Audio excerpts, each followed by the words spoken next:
Forward. All right, Alexei, you're up. Yeah, we'll go pretty fast through these updates. So the main merge request where we implement cost factors is merged as of today. So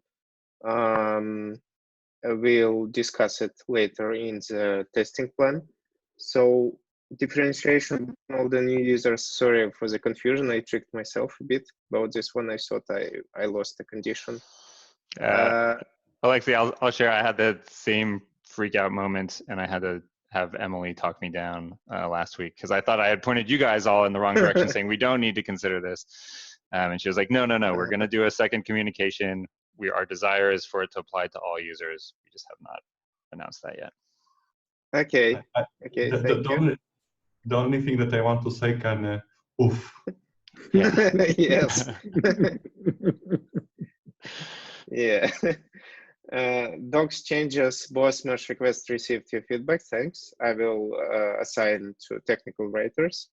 Another one is assigned. So I created an issue for testing on the staging. Let's quickly check it. Craig, could you please open it? So, no, next one. Next one. Yeah. Camille suggested me to create an issue, so that's how I see it. We could review it asynchronously because I think that's very like safe plan how to go in small steps. So we're enabling first flag, checking here, checking there, setting a very small coefficient like this cost factor, checking here, checking there. So we could like discuss it asynchronously when we review it to not waste time here. And yeah, and I just was there a I kind of understood that issue, but I didn't deeply. Is there a request for me to review it, or was that directed at Camille? No, Camille suggested me to do that, but I think I will assign you both to review it because that's our plan. But we still need to wait until this merge request land staging. And yeah, I just grouped up a couple of small issues which are follow-ups and don't block anything. These are just refactorings and other small stuff. So that's it.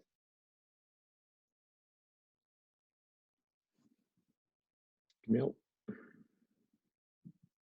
Not really. It's like the status update. Probably like the next big thing for us is like this Docker GitLab Cert Runners Manager, which block us on rolling out that 100% or like even on the smaller portion. So this is something that like we need. It's not that like we need that today because like for probably another week we have a plenty work on staging to validate it. But like I think that like I just hope that like in the next 2 weeks it's gonna be done. I need to like follow up with Alex on what is the state of that.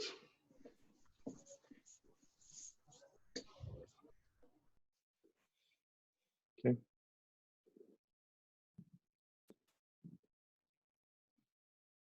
And then on the other side of that, updating projects, is that updating projects to use the right runner tags? Yeah, so I can do an update on this. Thanks for adding that, Camille.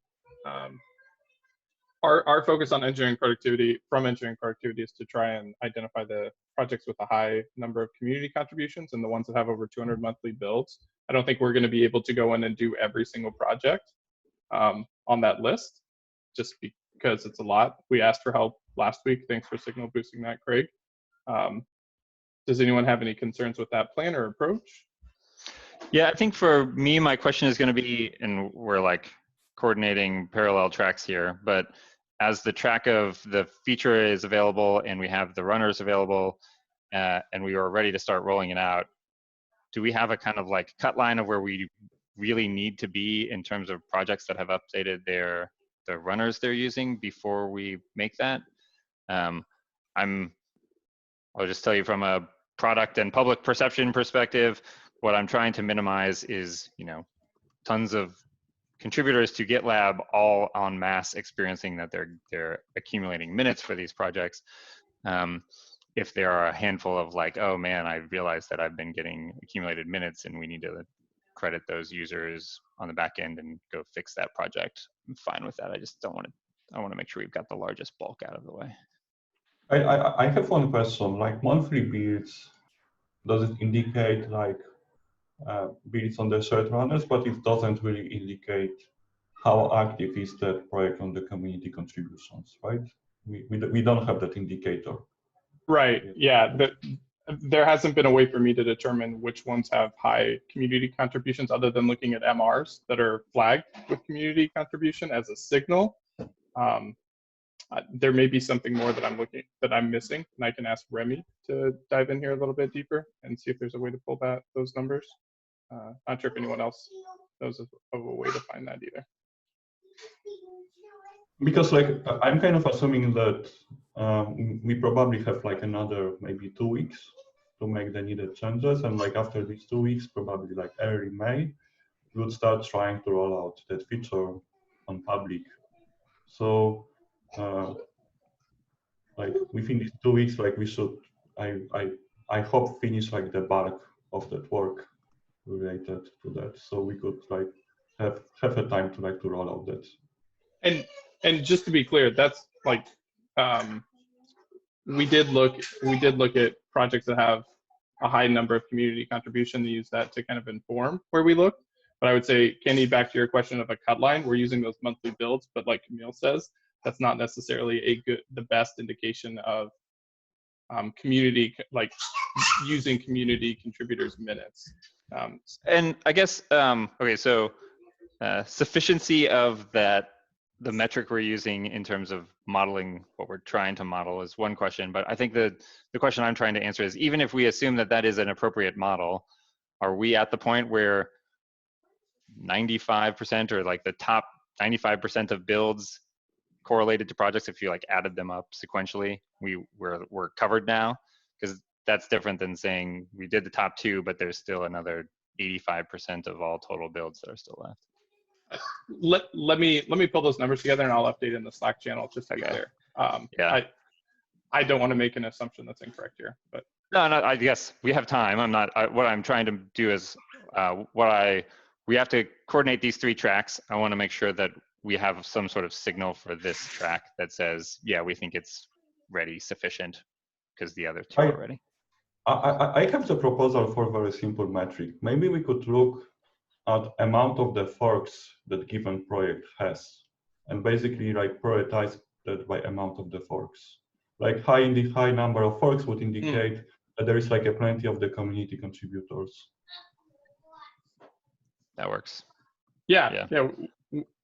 We can pull those numbers and add them to the issue and see kind of where things are off. But I like those 2 metrics of what percentage of total builds and then using forks as a proxy indicator of community contribution.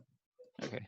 And Kyle, I know you and team are prioritizing this, and so I'm also looking for when are we hitting the point of diminishing returns? Like it doesn't have to be your top priority if we're already past 95% and we're ready for rollout. It can be a slow burn of projects, change it as they need to. So it's helpful for me to get that gauge of, yeah, I would think of it as like, we need to set some sort of completion for this track's contribution to this initiative. And it doesn't necessarily need to be everlasting. Right, okay. So I will try to be clear in what we're targeting and what our completion percentage is, because kind of to your points, it has not been clear up to this point. So okay, thank you. I'll update in the channel as well today. Kenny, is the thought process behind this to have a measurable result before we reach May 18th? That's the deadline for efficiency? No, it's not about that. We were talking about different tracks. So we have a track to implement the capability to accumulate minutes. We have a track to create infrastructure for certain runners to run on. And then we have a track for ensuring that public projects that GitLab owns are not accumulating minutes by using those runners. And today, I know there's an effort that Kyle and team are running that is basically like look at all GitLab projects and adjust their CIs to use the right tags. 100% is not necessarily the requirement for us to be like green light for us to move forward with the other two parallel tracks, because at some point they all have to take a step forward together.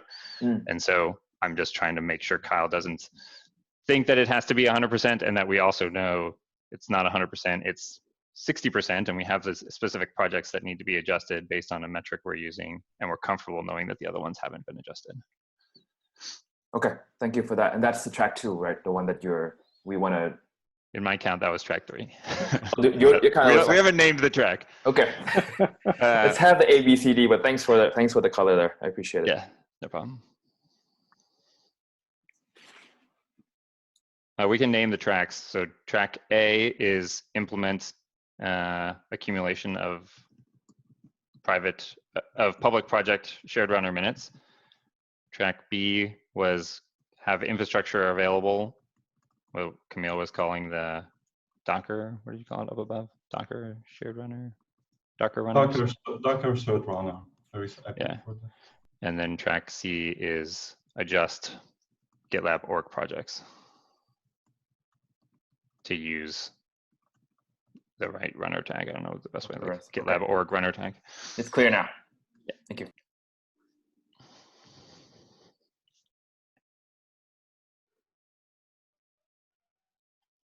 And do we have target dates for all these tracks?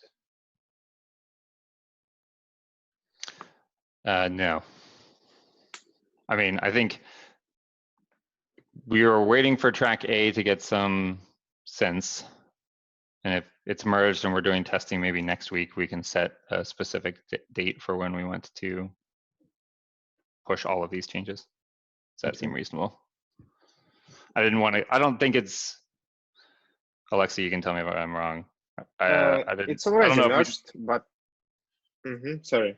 I was just gonna say, I was kind of waiting for us to get some testing in and know that it was working properly and have a rollout plan that has a date, rather like we haven't even gotten to the rollout plan on track A yet. So. Okay. Yes, right. To Mac's We're going to point, test it on staging. Yeah, to Mac's point, this is part of the efficiency initiative, right? And with an overall target date of May 18th. So what do we need to complete to be, I guess, in alignment with that May 18th efficiency date? So I would say, and I'm going to give an update to the efficiency group tomorrow, and so I can state this explicitly. Part of the goal of the May 18th is that we're on track for bending that curve. So I don't necessarily know if we have to have the rollout tied to May 18th. I'm still don't have high visibility on what a rollout timeline takes. I think I'd asked Alex a couple times ago, and he'd suggested it could happen in a week. If we're prepared and tested in early May, we would be totally fine hitting that May 18th. But I don't want to set May 18th as a specific barrier here. I'm more interested in, I know we've kind of like borrowed a number of the team members' time here. I'm more interested in you guys getting to roll off on other things than it hitting the date. I appreciate that. And conversely, from memory team side, right? If May 18th was a hard date, or if we need to accelerate some development, we could look at asking more people to help out. But it doesn't sound like that's required at this point in time. As long as we have a solid plan that we're moving forward on, it sounds like we're going to hit our goals for May 18th. Yeah. Okay. I honestly don't. I don't think it's like a mythical man month thing that adding more. At this point, right. Alexi and Camille and everyone has been doing an awesome job, and we're moving very rapidly. So I'm not too worried about. I don't think adding more people would help us speed up things. Yep. Thank you. So in layman's terms, when May 18 comes, it can be 80% complete in A, 40% complete in B, 60% complete in C, and we are confident that the curve is flattening and we're projecting downwards. That is the main goal. Yeah, I would like to see us. Yeah, yes. I think if you use those terms, we're already like complete though. So I want to see it to completion, because we don't see that curve without actually implementing this change.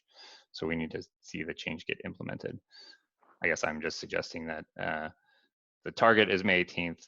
I feel like we're on track for May 18th, but I don't know so maybe we should say like our goal is definitely by May 18th. I'm not saying that the change happens exactly on May 18th. So Mike, I added one clarification, like track A, track B, like this has to be completed 100% because like this is prerequisite, but the track C, which is like updating projects, we are fine of like not completing. We are fine with like not migrating only the important ones and like kind of finishing that at the better time. So technically like track C, if we identify that like we only need to update 20% of the highest ranking projects, it could be like the cutoff for the track C. We don't need to complete only all of them. Only the one that have like sizable number of the community contributions, because this is what we care about. Okay, that was my point exactly, is the 2080. Do we have a list of projects of those 20 for track C? I assume we do. That's what we were just talking about. Kyle was going to go collect some information, and we just discussed a different metric than what we've been using to determine what those 20% are. Okay, thank you. Yeah.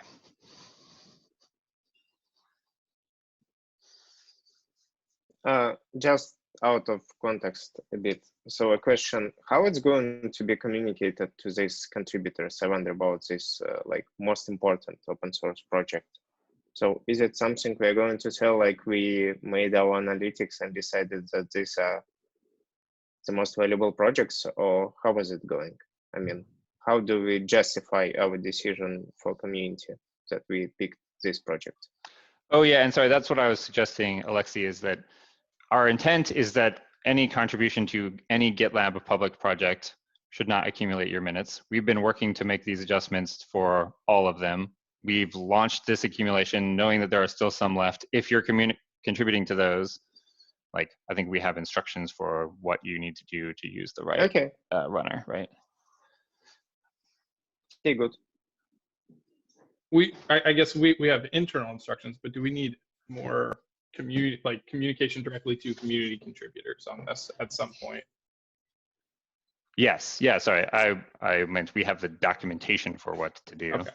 Not the community contributor team is already aware that this change will be happening and is going to be helping us engage with. So like for the community contributions instruction gonna be simple, like we base all your changes on top of master. This is only like requirement for them. I think what Alexi was saying is, but if we have a project that we know we said was like not important or in our list that we still have not made the right changes, they could make some changes to that project.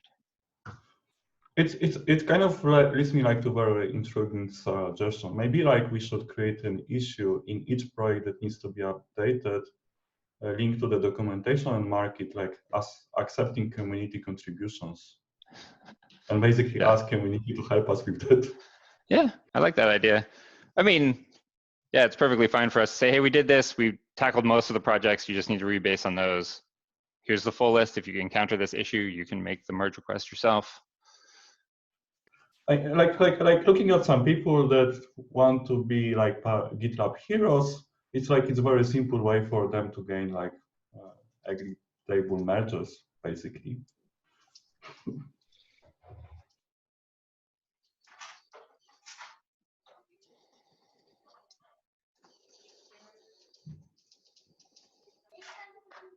Yeah, we can look into that on engineering productivity. Once we kind of have firm criteria of what's in and what's out, just an automated process to create those issues. That's a good suggestion. And we can use triage, like our triage ops project, to do that as well. I'm going to create an issue and reference the community evangelist team and ask for their help on making sure we have stuff lined up and communication lined up, and they can coordinate on creating the issues. It is just that the instructions are the same internal instructions we would have, right? That's my understanding. If there's a project that isn't configured correctly, there could be an MR opened with the same guidance. Cool.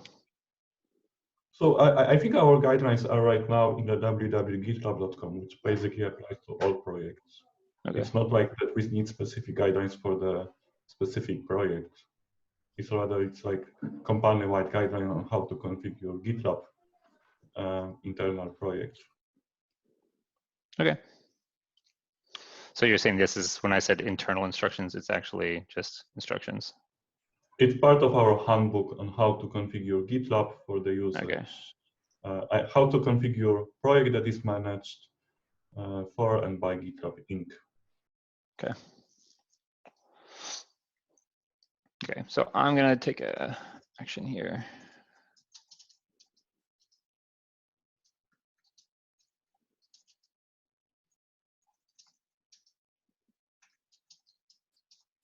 Okay, cool.